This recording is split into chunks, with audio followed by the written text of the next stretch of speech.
Muy buenas tardes, queridos hermanos y hermanas. Nuevamente estamos aquí, pues en nuestra última presentación. Voy a hacer todo lo posible, se los prometo. Vamos a tratar de implementar la regla de Apocalipsis 1:3. Bienaventurados los que oyen, ¿verdad? Porque yo sé que muchos de ustedes van a conducir sus autos una vez terminado esta presentación y van a ir bastante lejos y no sería justo pues retenerlos aquí por mucho tiempo. Ha sido para mí una gran bendición después de tantos años que han pasado, no porque no he querido venir, sino por causas que muchos de ustedes ya conocen, que no habíamos podido venir en varios años por acá, por West Palm Beach, pero ha sido de gran bendición. Agradezco personalmente al pastor Pérez por haberme extendido esta invitación y haber podido ser partícipe de este congreso y también viendo los temas que se desarrollaron durante la semana de oración, que fue basada prácticamente en las parábolas de Jesús.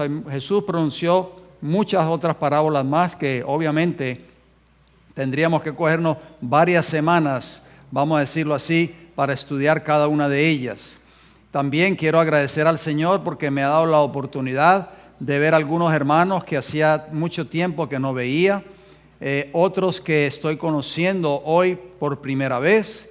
Así que es un placer haberles conocido, queridos hermanos y hermanas. Muchos de ustedes ya tienen mi número de teléfono. Si gustan llamarme, cualquier cosa que necesiten o cualquier pues pregunta que tengan, pues estamos para servirles. Recuerden que estamos en Tampa. El día que ustedes quieran visitarnos, pues estamos a sus órdenes allí, nuestra pequeña congregación del Evangelio Eterno allá en Tampa, Florida. Así que serán muy bienvenidos a nuestra congregación. Pues vamos entonces a desarrollar esta última presentación basada en otra parábola muy importante que Cristo narró, y es una parábola bastante corta, solamente abarca un solo texto bíblico, Mateo 13:33, en Mateo por supuesto, porque lo mencionó también en el libro de Lucas. Mateo 13:33, que fue la lectura que acabamos de escuchar. Jesús le dice a los discípulos y a esa audiencia, por supuesto que siempre le escuchaba, sus parábolas, sus enseñanzas, sus mensajes, y Jesús dijo: el reino de los cielos es semejante a la levadura que tomó una mujer y escondió en 3 medidas de harina hasta que todo fue leudado. Aquí hay muchas hermanas que saben hacer pan en sus hogares. Mi esposa hace pan, no es porque ella esté aquí presente, pero hace un pan muy rico, hermanos y hermanas, muy delicioso. Y aquí también, ¿el pastor también sabe hacer pan? Ah, la hermana Norma, ok. Porque yo veo que usted está levantando la mano, yo pensé que usted sabía hacer pan también. Ok, muy bueno. Y sabemos que la levadura, pues vamos a ver lo que significa. ¿Qué hace la levadura cuando se mezcla con la masa? Hace crecer, ¿verdad?, la masa. Bueno, Jesús también habló de esta parábola en el libro de Lucas. Y Jesús dijo estas palabras en Lucas 13, 20 y 21. Y volvió a decir: ¿a qué compararé el reino de Dios? Es semejante a la levadura que una mujer tomó y escondió en 3 medidas de harina hasta que todo hubo fermentado. Lucas 13, 20 y 21. Así que esta parábola es una parábola muy hermosa y vamos a tratar de analizarla hoy detenidamente y vamos a buscar, vamos a extraer, vamos a decirlo así, el significado espiritual que tiene para nosotros como pueblo de Dios en este tiempo del fin. Cuando Jesús hablaba del reino de los cielos, lo mencioné en el tema del viernes, en el tema de hoy en la mañana, se refería por supuesto al Evangelio. Cuando Cristo comenzó su ministerio en esta tierra, después de haber sido bautizado en el río Jordán por Juan el Bautista, es una de las primeras palabras que Jesús pronunció fue predicando el evangelio del reino de Dios. Llegó predicando el evangelio del reino de Dios y dice: el tiempo se ha cumplido y el reino de Dios se ha acercado. Arrepentíos y creed en el evangelio. Entonces, cuando Cristo hablaba del reino de los cielos, o cuando Cristo hablaba del reino de Dios, ¿a qué se estaba refiriendo? Al evangelio, por supuesto, a las buenas nuevas de salvación. Ese tiempo que Él dijo se había cumplido. ¿Cuál tiempo? ¿A qué tiempo se estaba refiriendo Jesús, queridos hermanos y hermanas? Si nos devolvemos hasta el principio de la historia de esta tierra, vemos que Cristo estaba cumpliendo la profecía de Génesis 3:15, que la simiente de la mujer iba a venir a esta tierra y que iba a pisar la cabeza de la serpiente. ¿Sí o no? Y como producto de eso, queridos hermanos, como producto del cumplimiento de esa profecía bíblica maravillosa de Génesis 3:15, sabemos que la simiente de la mujer, ¿quién era? ¿O quién es? Cristo Jesús, que vino a esta tierra y a través de su muerte, ¿qué hizo? Yo les voy a leer el texto, no tienen que buscarlo. Dice el libro de Hebreos, el capítulo 2 y el versículo 14. Así que por cuanto los hijos participaron de carne y sangre, Él, ese Él es Cristo, por supuesto, también participó de lo mismo, porque Cristo tomó nuestra naturaleza para destruir por medio de la muerte al que tenía el imperio de la muerte, esto es, al diablo. Así que damos gloria a Dios en esta hora, porque la simiente de la mujer, Cristo Jesús, vino a esta tierra y le quitó a Satanás el imperio de la muerte. ¿Cuánto tiempo llevaba Satanás con el imperio de la muerte en sus manos? Casi prácticamente 4,000 años. Cuando Jesús vino a esta tierra, ya habían transcurrido, así lo dice la sierva del Señor, en el deseado de toda la gente. Ustedes han leído esos capítulos. Ya habían transcurrido prácticamente 4,000 años de pecado. Pero Jesús le quitó finalmente a Satanás por medio de su muerte el imperio de la muerte. Por eso es que tenemos esperanza nosotros hoy de la resurrección de los muertos, porque Cristo es la resurrección y la vida. El reino de Dios en la parábola de la levadura que tomó la mujer y la escondió en 3 medidas de harina representa, queridos hermanos y hermanas, prestemos mucha atención, representa la obra del evangelio en el corazón del que lo recibe. Ya leímos en Mateo capítulo 13, versículo 33, que cuando la levadura se mezcla con la harina, dice que todo, no algunas partes de la masa, sino que todo fue leudado.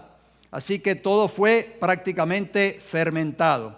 Yo busqué en el diccionario la palabra levadura y esta es la definición que da el diccionario de la Real Academia Española.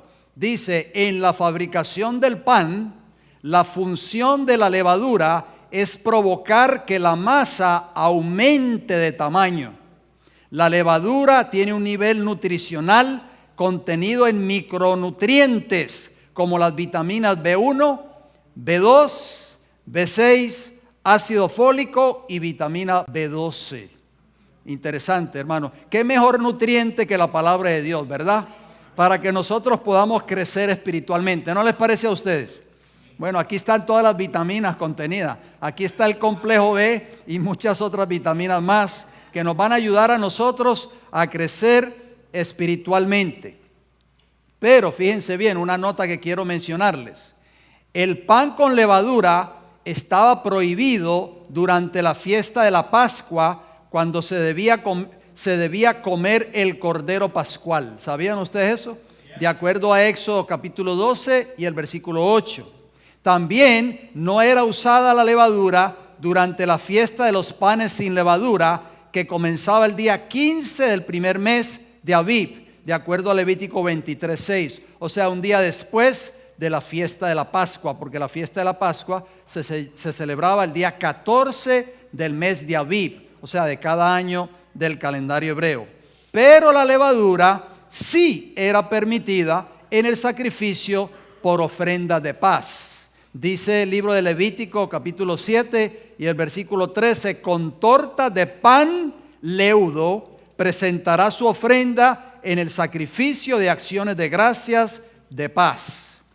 ¿Qué más representaba la levadura?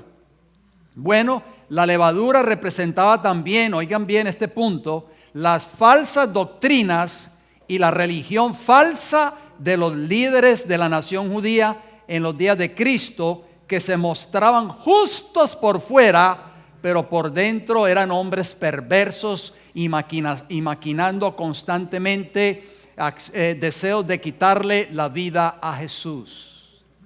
Jesús dijo estas palabras contenidas en Mateo 16, versículos 6 y versículo 12. Jesús les dijo a sus discípulos: mirad, guardaos de la levadura de los fariseos y de los saduceos. Los saduceos era otra secta dentro del judaísmo que no creían en la resurrección de los muertos. Entonces dice el versículo 12 de Mateo 16, entonces entendieron que no les había dicho que se guardasen de la levadura del pan, sino de la doctrina de los fariseos y de los saduceos. Entonces Cristo, a través de Mateo 16:6, le dice a sus discípulos: guardaos de la levadura de los líderes, de los pastores de la nación judía en ese entonces. ¿Por qué? Porque estaban predicando falsas doctrinas, falsos mensajes. Detrás de los púlpitos de las sinagogas de los días de Cristo, si ustedes no lo sabían, queridos hermanos y hermanas, se presentaba constantemente un falso mensaje. ¿Cuál era ese mensaje falso que se presentaba? Los líderes de las sinagogas o los pastores en esa época decían de que el Mesías que iba a venir a esta tierra iba a venir a la cabeza de un ejército poderoso. Un ejército poderoso que iba finalmente a derrocar o a darle golpe de estado al ejército romano o a Roma imperial en ese entonces, la Roma de los Césares. Y por consiguiente el Mesías se iba a autoproclamar como rey de Israel, iba a ser coronado en la ciudad de Jerusalén. Ese era el mensaje que predicaban los pastores en los días de Jesús. Les pregunto ya a ustedes, ¿ese era un verdadero mensaje o era un falso mensaje? Un falso mensaje. Por eso cuando Cristo vino a esta tierra, las primeras palabras que Jesús pronunció recién comenzando su ministerio se encuentran en el libro de Lucas. Vamos a leerlo, por favor. Lucas capítulo 4. Ustedes conocen esos textos. Eso tomó lugar un sábado en la sinagoga de Nazaret. Lucas capítulo 4, versículo 16, dice que él vino a Nazaret, donde se había criado, porque él fue criado en Nazaret, porque Jesús no nació en Nazaret. Sabemos que Jesús nació en Belén de Judea, conforme a la Escritura y conforme a la profecía bíblica. Y en un día de sábado entró en la sinagoga, conforme a su costumbre, y se levantó a leer. El maestro o el líder o el pastor de la sinagoga le dio el rollo del profeta Isaías, y Jesús comenzó a leer y citó, oigan bien, la profecía de Isaías capítulo 61, versículo 1 y 2, que dice: el Espíritu del Señor está sobre mí, por cuanto me ha ungido para dar buenas nuevas a los pobres, me ha enviado a sanar a los quebrantados de corazón, a pregonar libertad ¿a quién? A los cautivos, y vista a los ciegos. O sea, ciegos físicamente hablando y ciegos espiritualmente hablando. Y dice también libertad a los cautivos, a los que habían sido cautivos o que estaban cautivos en el pecado.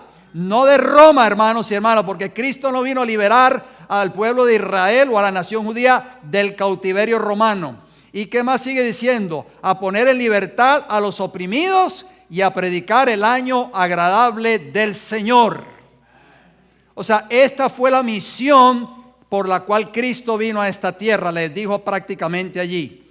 Entonces todos los ojos de la sinagoga estaban puestos en Jesús. Estaban esperando, estaban a la expectativa, esta profecía nosotros la conocemos. Esta es la profecía que habla del Mesías que había de venir.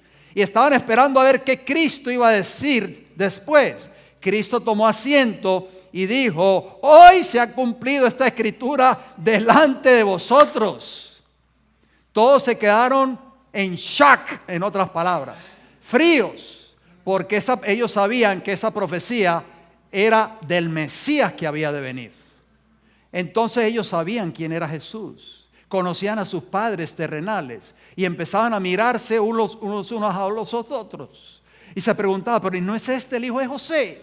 ¿No es este María, del hijo de María que nosotros conocemos? Lo vimos crecer en las calles de Nazaret. Ahora, ¿cómo es posible que dice que esta profecía de Isaías 61, 1 y 2 se ha cumplido ante nuestra vista? Es increíble, este hombre ha blasfemado prácticamente.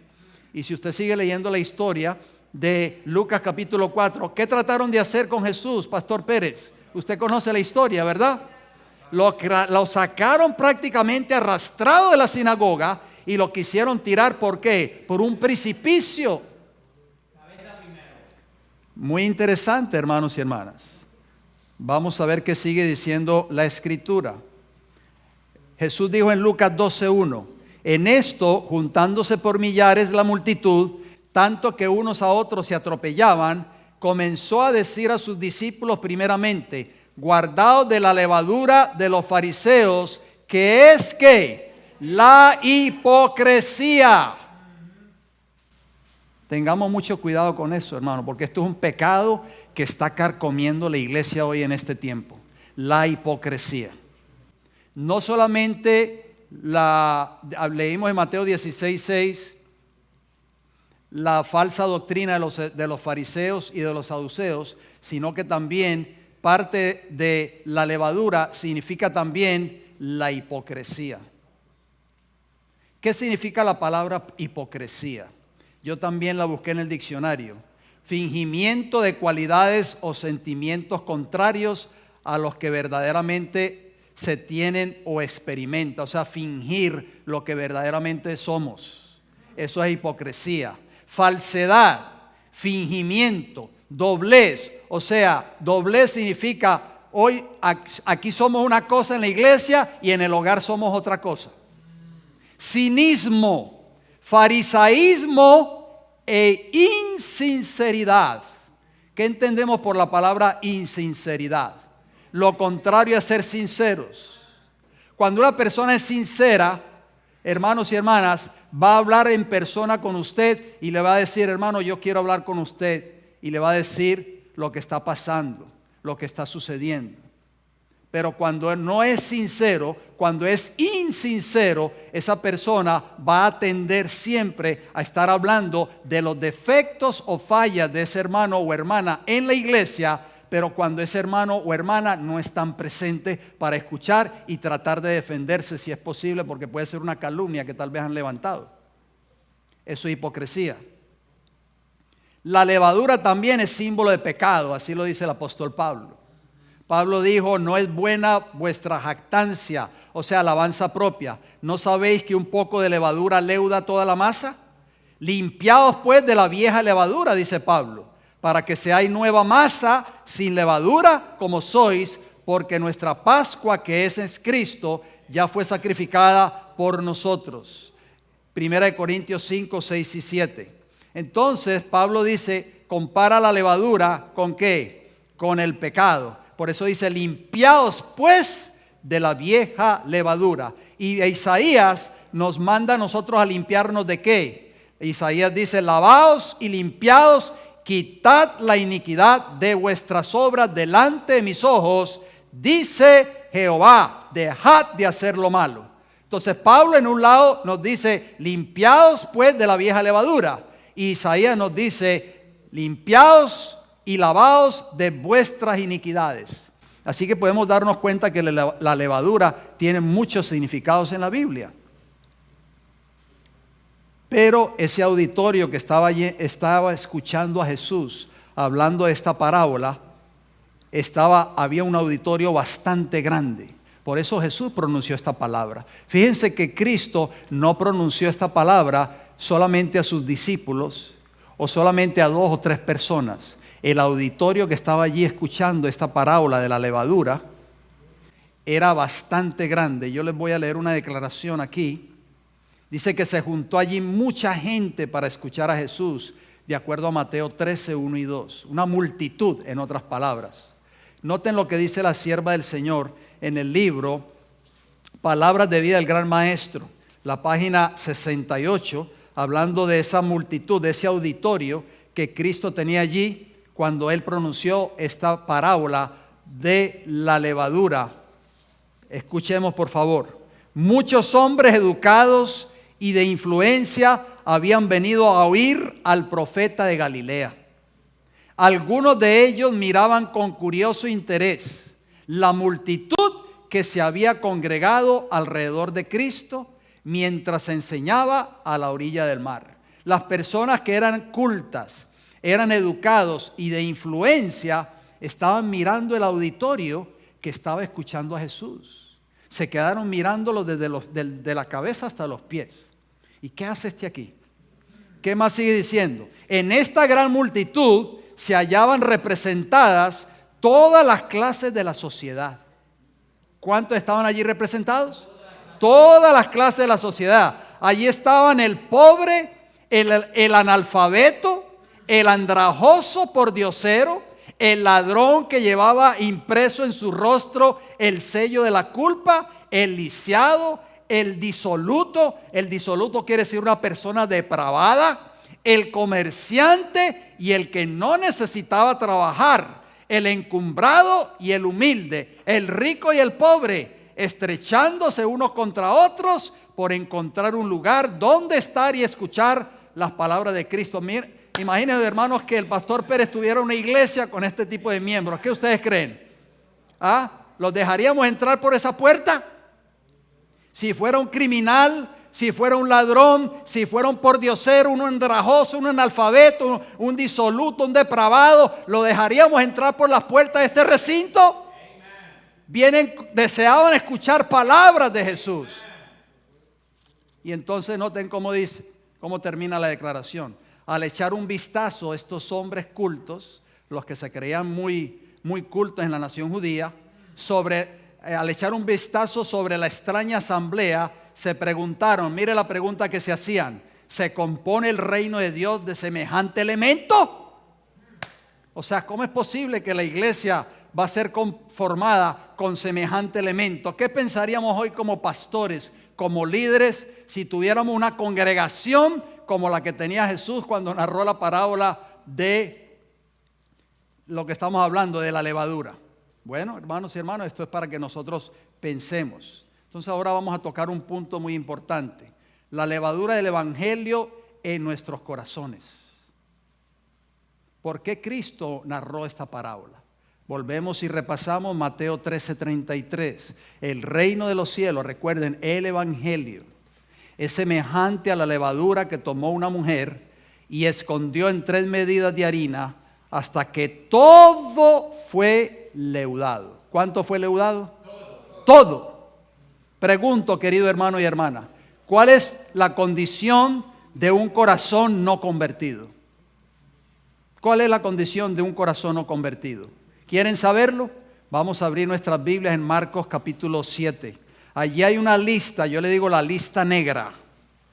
Marcos capítulo 7, palabras de Jesús, no son palabras mías. Estas son las condiciones de un corazón no convertido.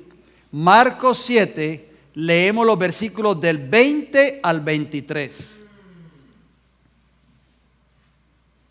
Marcos 7:20. Jesús dice: pero decía que lo que del hombre sale, está Jesús hablando, eso contamina al hombre.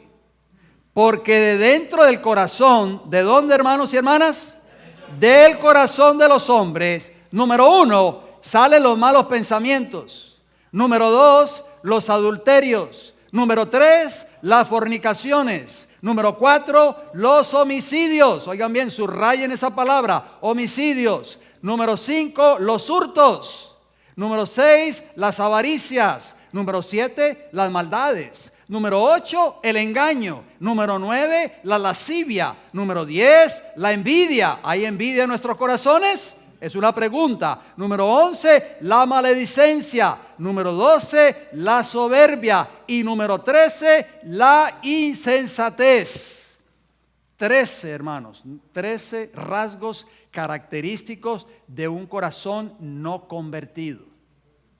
Palabras fuertes de Jesús. Y termina el versículo 23 diciendo: todas estas maldades de dentro salen y contaminan ¿a quién? Al hombre. Entonces, ¿qué necesita el hombre hoy más que nunca? ¿Qué necesita la iglesia hoy más que nunca? Un corazón, ¿qué cosa? Regenerado. Cuando David se arrepintió de su pecado, esos 2 pecados que cometió que mancharon su hoja de vida, asesinato y adulterio, ¿cuál fue una de las cosas que David le pidió a Jehová en su oración de arrepentimiento? Crea en mí, oh Dios, un corazón que limpio y renueva un espíritu recto dentro de mí. Necesitamos, la iglesia hoy más que nunca necesita que su corazón sea ¿qué? Renovado. Una de esas características, de esos rasgos característicos de un corazón no convertido, según Jesús, es homicidio. Yo sé que usted me va a decir, pero yo nunca he matado a nadie, ni siquiera porto armas. La palabra homicidio, de acuerdo al diccionario, es muerte causada a una persona por otra. Asesinato, crimen o muerte. Pero ¿qué dice el apóstol Juan? ¿Cómo la Biblia, hermanos, tenemos que darle una interpretación no solamente literal, sino espiritual? Juan escribió estas palabras: todo aquel que aborrece a su hermano es homicida. ¿Es qué? Homicida. Y sabéis que ningún homicida tiene vida permanente en él. Primera de Juan 3:15. Entonces nosotros hoy tenemos, a través de este mensaje, tenemos que hacernos una autoexamen. Examinarnos si en nuestros corazones albergamos algunos de estos rasgos característicos que habla Marcos 7, 20 al 23, que tienen que ver con un corazón no convertido. Las avaricias, las maldades, los malos pensamientos, en fin, las envidias, todo eso, hermanos, forma parte de un corazón no convertido. Entonces, el que aborrece a su hermano es ¿qué? Es homicida, dice la palabra del Señor. ¿Sentimos nosotros en nuestros corazones resentimiento por algún hermano en la iglesia o por alguna hermana en la iglesia? Eso nosotros tenemos que pedir al Señor que nos ayude a que ese pecado sea erradicado completamente de nuestros corazones. La Biblia dice que los homicidas, dice Apocalipsis 21:8, no heredarán el reino de los cielos. Es por eso que tenemos nosotros que pensar, para que haya armonía en la iglesia, tienen todos estos rasgos de un corazón no convertido, tienen que ser erradicados de nuestros corazones. Esa levadura que representa el evangelio tiene que cambiar completamente. ¿Qué hace la levadura? Cambia la masa, transforma la masa. Esa levadura tiene que cambiar tu corazón y mi corazón. El corazón que aún no ha sido transformado por la levadura del evangelio. Oigan bien, por naturaleza el corazón donde no mora la justicia de Cristo es ¿qué? Es malo. Dice el profeta Jeremías: no obstante, este pueblo tiene corazón falso y rebelde. Se apartaron y se fueron. Dice Jeremías capítulo 5, versículo 23. También agrega el profeta Jeremías: engañoso es el corazón más que todas las cosas y perverso. ¿Quién lo conocerá? De acuerdo a Jeremías 17:9. Y Hechos de los Apóstoles, este gran hombre de Dios, Esteban, cuando se presenta ante el Sanedrín judaico antes de ser apedreado, antes de que dicten sentencia contra él, les dijo a los líderes de la nación judía o a los miembros del Sanedrín judaico, les dijo estas palabras fuertes: duros de cerviz e incircuncisos de corazón y de oído, vosotros resistís siempre ¿a quién? Al Espíritu Santo. ¿Qué hablamos hoy en la mañana? ¿Quién es el que resucitó a Cristo, hermano, del sepulcro? ¿No fue el Espíritu de Dios, la gloria de Dios que moraba en Jesús? Entonces, ¿qué sucedió con los líderes de la nación judía? Resistieron el Espíritu Santo y les dice: como vuestros padres, así también vosotros. Hechos 7:51. O sea, en otras palabras, ustedes tienen un corazón inconvertido. En sus corazones hay odio, hay sed de venganza, hay resentimientos, hay tantas cosas, hermanos. Estos hombres les rechinaban los dientes cuando oyeron esas palabras de amonestación de Esteban y terminaron arrastrándolo fuera del Sanedrín y dieron la orden de ser apedreado, tristemente. Es duro esta palabra, como muchos dijeron en los días de Jesús. Dura es esta palabra. ¿Quién podrá resistirla? Resistir al Espíritu Santo es que, ¿por qué? Porque los líderes de la nación judía resistían siempre al Espíritu Santo. Lo acabamos de leer en Hechos 7:51.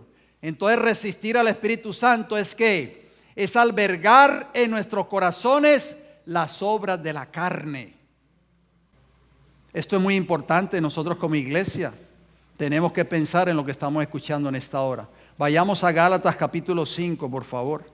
Acompáñenme en Gálatas capítulo 5, versículo 16 primeramente.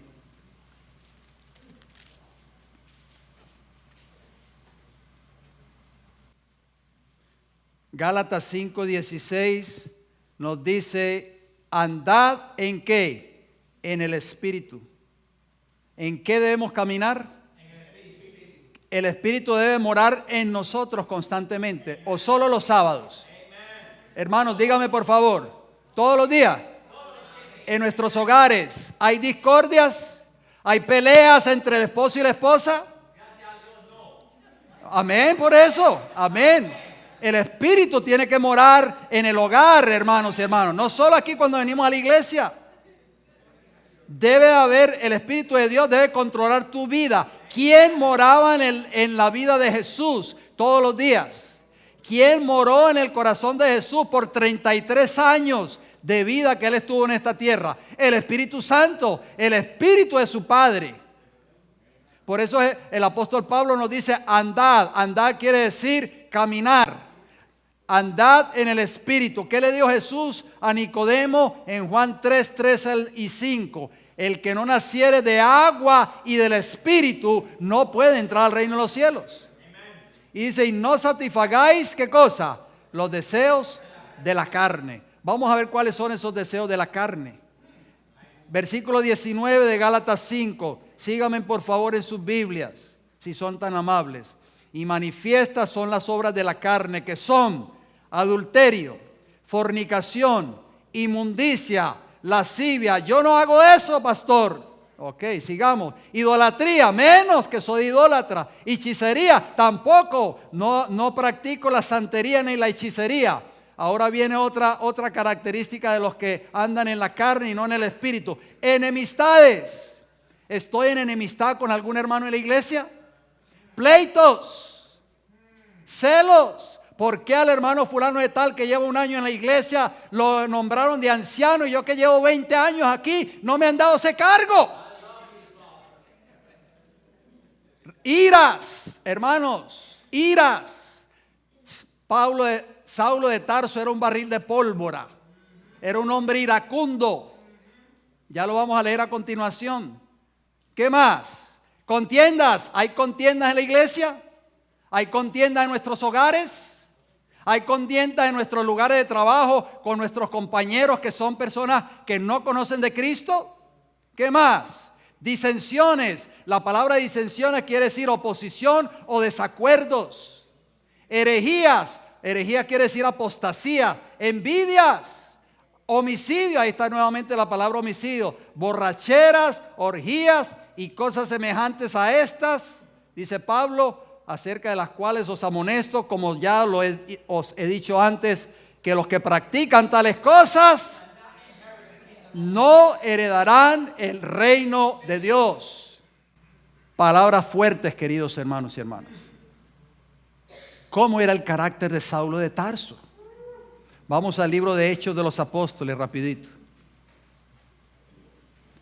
Saulo de Tarso, donde quiera que él iba, daba un testimonio maravilloso de lo que Cristo había hecho en su vida.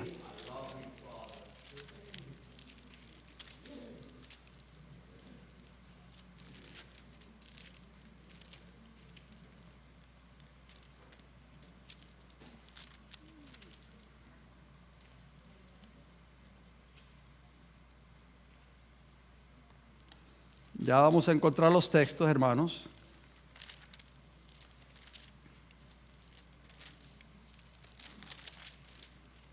El apóstol Pablo es un gran ejemplo para este servidor.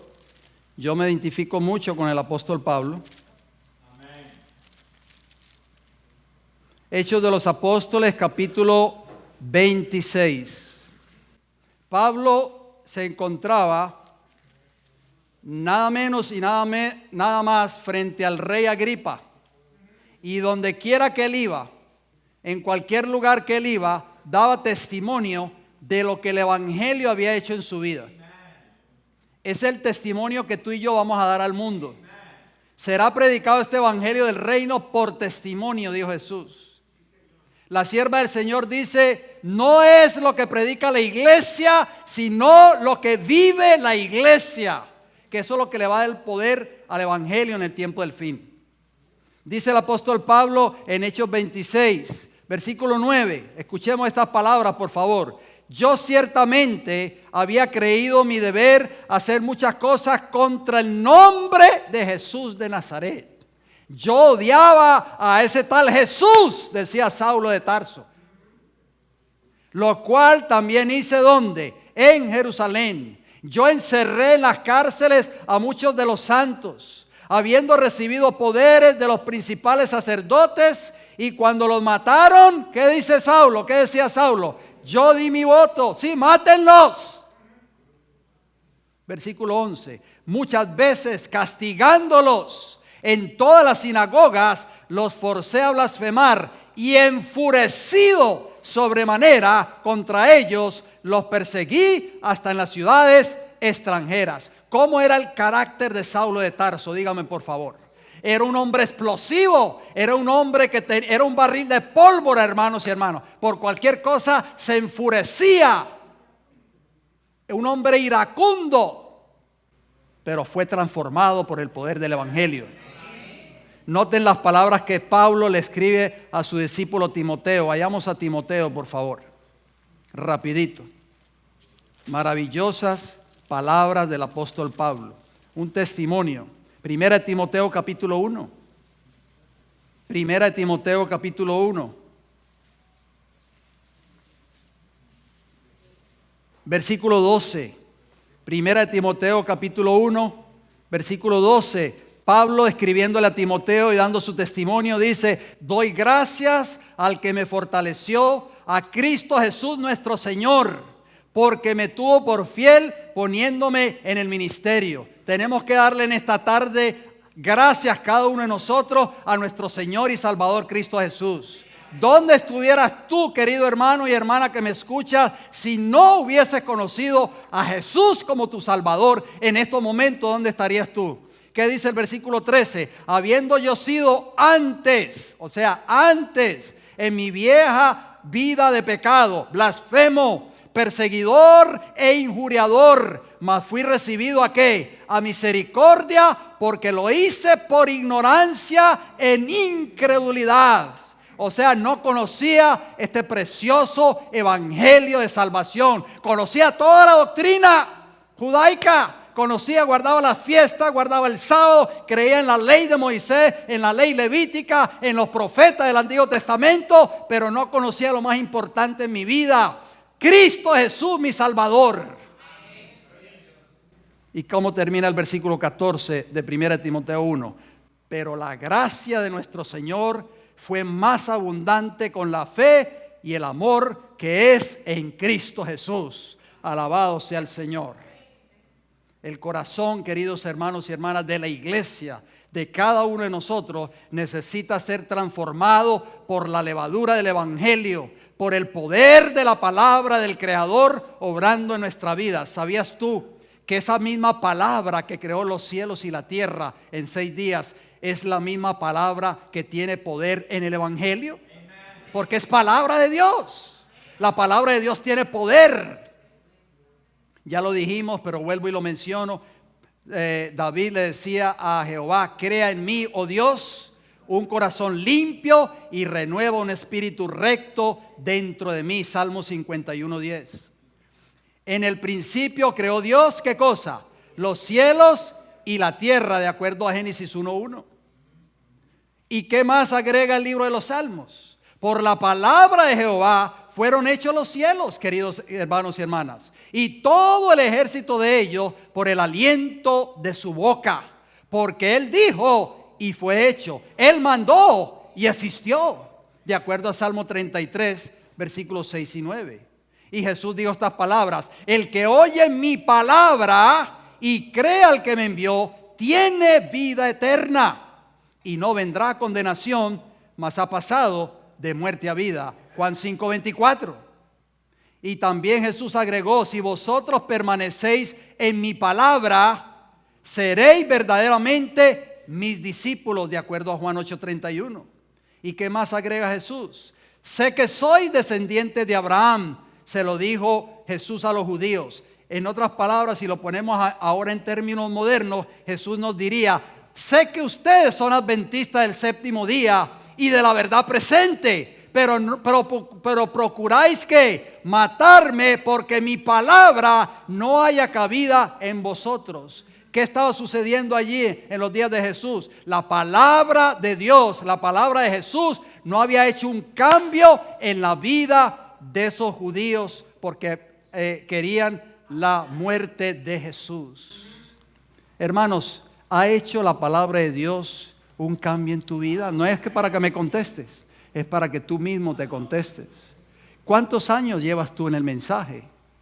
Los discípulos de Cristo, ¿cuántos años estuvieron con Jesús? ¿20 años? ¿30 años? ¿40 años? ¿50 años? ¿Cuántos años? 3 años solamente. Todos los discípulos de Cristo, con la excepción de Judas Iscariote, por supuesto, que terminó acabando con su vida, fueron transformados por el poder de la palabra de Dios. Juan y su hermano Jacobo, ¿cómo eran llamados? Los hijos del trueno.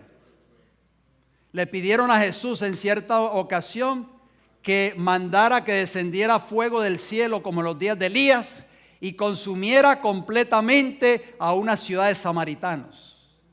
Pero si usted lee las epístolas de Juan, ¿qué Juan escribió después? El que no ama no conoce a Dios, porque Dios es ¿qué? Amor. O sea, este hombre fue transformado por el poder de la palabra del Señor.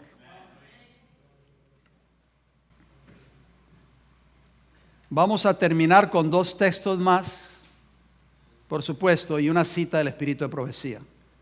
¿Cuál es la promesa que Dios tiene para ti y para mí hoy? Ezequiel capítulo 11. Acompáñame en Ezequiel capítulo 11. Leeremos el versículo 19. Hoy más que nunca necesitamos pedirle al Señor que esa levadura del Evangelio haga un cambio en nuestras vidas.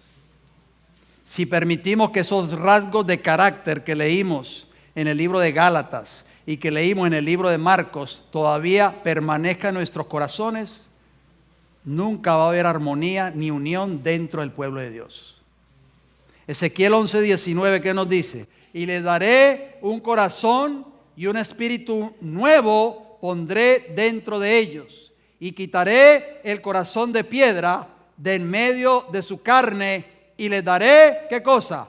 Un corazón de carne. ¿Se acuerdan la parábola? Aunque no lo tengo en mis notas, pero se me vino a la mente, la parábola del vino y los recipientes que guardaban el vino, los odres, ¿se acuerdan? El vino, el pastor lo mencionó el día, los que pudimos ver el tema de él, que él presentó el día jueves. El vino que representaba, hermanos, la verdad del evangelio que Cristo vino a traer a esta tierra. Y Jesús dijo, no se puede echar vino nuevo en odres viejos. ¿Por qué? Porque el vino nuevo, ¿qué hace con los odres viejos? Los explota. Se tiene que echar vino nuevo, ¿en qué? En odres nuevos. ¿Qué representaban esos odres viejos, queridos hermanos y hermanas? Ustedes lo saben. Representaban los líderes de la nación judía, que tenían corazones contaminados por el pecado y que no habían decidido todavía entregar sus corazones a Jesús. Jesús les dijo prácticamente, el vino nuevo que yo he traído, el evangelio de salvación, nunca va a ser un cambio en su vida mientras ustedes no estén dispuestos a ¿qué? A deshacerse o a entregar esos viejos rasgos de carácter, hermanos y hermanas. Todavía nosotros, por así decirlo, albergamos viejos rasgos de carácter. No, es que yo nací así, dice mucho. Es que mi mamá tenía muchos nervios cuando estaba encinta, cuando yo estaba en el vientre de mi madre, y tomaba pastillas para los nervios, por eso que yo soy así. Todos esos rasgos de carácter, por la gracia de Cristo Jesús y por la justicia de Cristo Jesús, pueden ser vencidos con el poder de Jesús obrando en nuestros corazones. Para que ese vino nuevo, hermanos, pueda entrar y hacer un efecto y un cambio en nuestras vidas, este corazón tiene que ser transformado por el poder de Cristo Jesús. Por eso David le decía, quiero un corazón nuevo, quiero un corazón limpio. Y ya vemos de ahora en adelante, después de ese arrepentimiento de David, lo vemos nuevamente cometiendo adulterio y quedándose con la mujer del prójimo. Nunca más, hermanos y hermanas. Fue transformado. Ese milagro lo puede hacer Cristo Jesús hoy en tu vida y en mi vida. Jesús dijo en Mateo 5:8, bienaventurados los de limpio corazón, porque ellos verán a Dios. Qué maravillosas palabras. Termino con esta declaración. Palabras de vida del gran maestro, página 69 y página 71. Voy a ir despacio porque yo sé que están traduciendo. Dice, en la parábola del Salvador, la levadura se usa para representar el reino de los cielos. Ilustra el poder vivificante y asimilador de la gracia de Dios. Ninguna persona es tan vil. No perdamos la esperanza. Ninguna persona es tan vil. Nadie ha caído tan bajo que esté fuera del alcance de la obra de ese poder. En todos los que se sometan, oigan bien, ¿qué es someterse? Someterse es dejarse dominar. Pero muchos hoy dicen, yo no me puedo dejar, yo soy feminista, dicen muchas mujeres, yo no me voy a dejar dominar por mi marido. Y el marido dice, yo soy machista, yo soy de México, yo soy de Centroamérica, yo no me voy a dejar dominar por una mujer. Aquí no estamos hablando de eso, hermano. En un hogar, en un matrimonio cristiano que ha nacido de nuevo, no debe existir ni el machismo ni el feminismo. Eso no es de cristianos, hermanos y hermanas. Por eso dice ahí que en todos los que se sometan, o sea, dejarse dominar al Espíritu Santo, ha de ser implantado un nuevo principio de vida. La perdida imagen de Dios ha de ser restaurada en la humanidad. La levadura, algo completamente externo, debe ser colocada dentro de la harina antes que el cambio deseado pueda operarse en ella, o sea, en la harina. Así, la gracia de Dios debe ser recibida por el pecador antes que pueda ser hecho apto para el reino de gloria. La energía renovadora debe venir ¿de quién? De Dios. El cambio puede ser efectuado solo por el Espíritu Santo. Todos los que quieran ser salvos, sean encumbrados o humildes, ricos o pobres, deben someterse, vuelve nuevamente, menciona la palabra someterse, a la operación de este poder. A veces somos muy orgullosos o podemos ser demasiado orgullosos, no queremos someternos a la obra del Espíritu Santo en nuestros corazones. Como la levadura, cuando se mezcla con la harina, obra desde adentro hacia afuera, Tal ocurre con la renovación. ¿Qué significa la palabra renovación? Hacer como de nuevo algo. Como así ocurre con la renovación del corazón que la gracia de Dios produce para transformar la vida. Nuestra primera obra tiene que ver ¿con qué? Con el corazón, por supuesto, no con el órgano que pompea la sangre, sino ¿con qué? Con nuestras mentes. El profesar la fe y el poseer la verdad en el alma son dos cosas diferentes. ¿Oyeron esas palabras? Repito, el profesar la fe y el poseer la verdad en el alma son dos cosas diferentes. El mero conocimiento de la verdad no es suficiente. Podemos conocer las 27 doctrinas o pilares de la iglesia, pero eso no es suficiente. Podemos poseer ese conocimiento, pero el tenor de nuestros pensamientos puede seguir siendo el mismo. El corazón debe ser convertido y santificado. A menudo se levanta la pregunta: ¿por qué entonces hay tantos que pretenden creer en la palabra de Dios, en los cuales no se ve una reforma en las palabras, en el espíritu y en el carácter?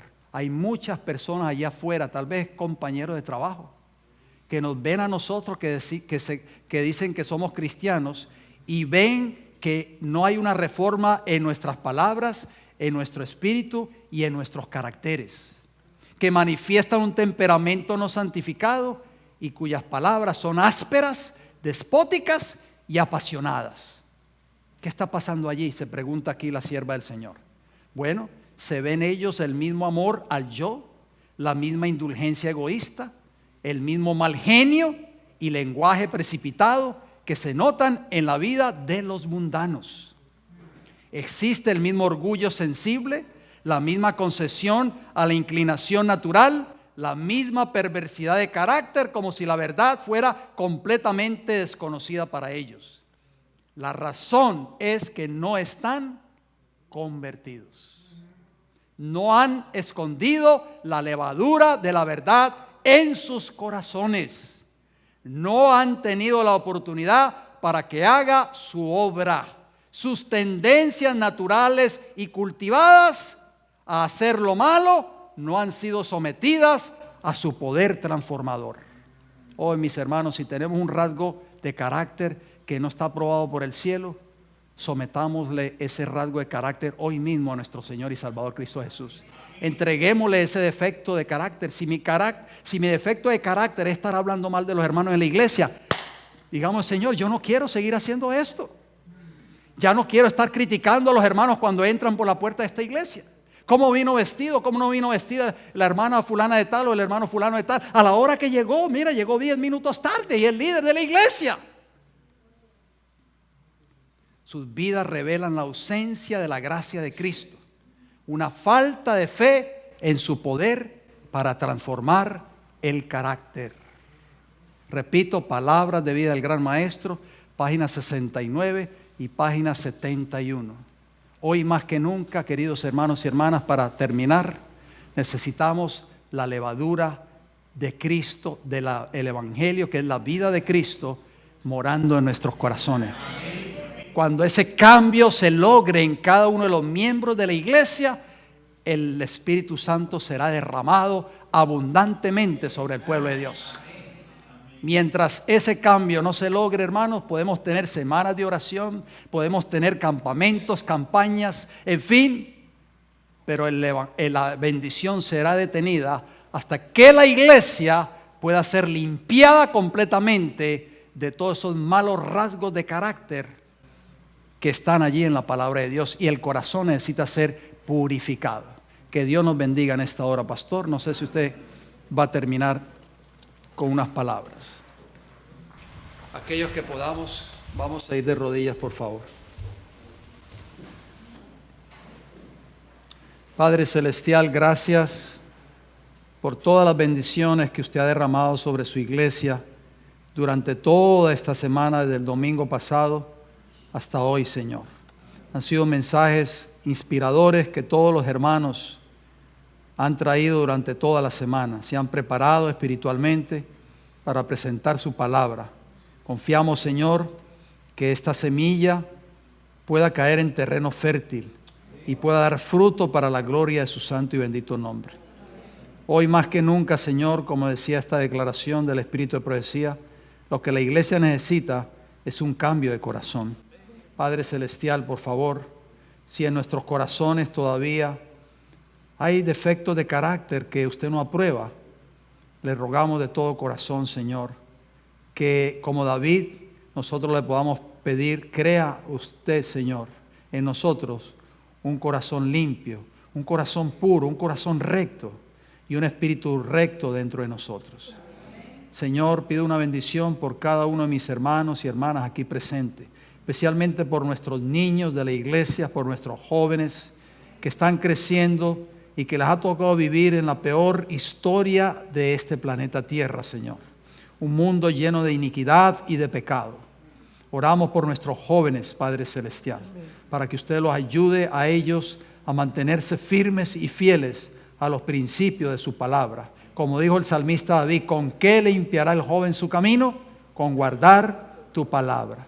Oramos por la hermandad que está saliendo en estos momentos, que van de regreso a sus hogares, un largo camino de regreso, Señor. Permite que sus santos ángeles poderosos los cuiden y los protejan en su larga travesía de regreso a sus hogares. Llévalos con su bendición.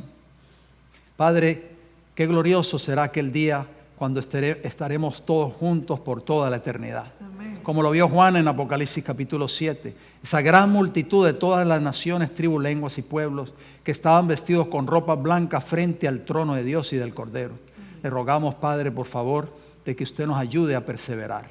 Amén. Ayúdenos, Padre, que si en nuestros corazones hay algún resentimiento en contra de algún hermano o hermana de la iglesia, que podamos nosotros, Señor, erradicar completamente ese pecado y podamos entregárselo a Jesús. Gracias, Señor, por todas sus bendiciones. En el nombre de Cristo Jesús lo pedimos. Amén, Señor. Amén.